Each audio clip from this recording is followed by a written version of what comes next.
السلام علیکم ګران اوریدونکو ستړي مشه په دې هیله چې روغ جوړ اوسئ ګران اوریدونکو نن به د افغانستان او د متحده عربي اماراتو ترمنځ دوهمه لوبه ترسره کیږي افغان کرکټ بورډ د کرکټ هغو مینوالو او هغه افغان مسافر چې په دوبۍ کې دي یو زیری هم ورکړی دا او دې ته ورته نور معلومات را سره په ویډیو کې وګورئ خو لومړی تر هغې زموږ چینل در سره سبسکرایب کړئ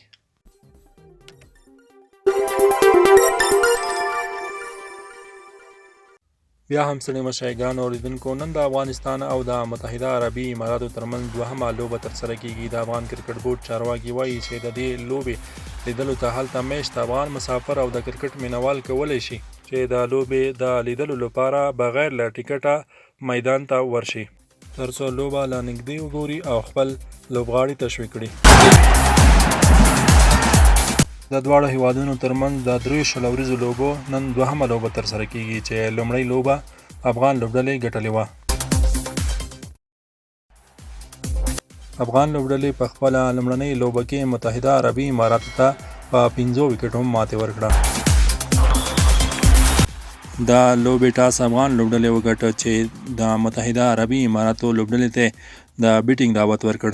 چې د 20 اورونو په لوبولو او د 5 وکټو په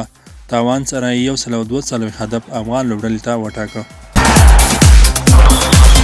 افغان لوبډلې یاد هدف د افسر زازي په 48 د کریم جنت په 53 رنزونو د لوبې په 19 اوور کې د 5 وکټو په تاوان ترلاسه کړ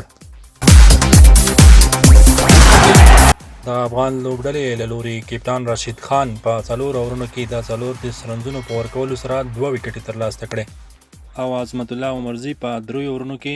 د 14 رنزو په ورکولو سره 1 وکټ ترلاسه کړه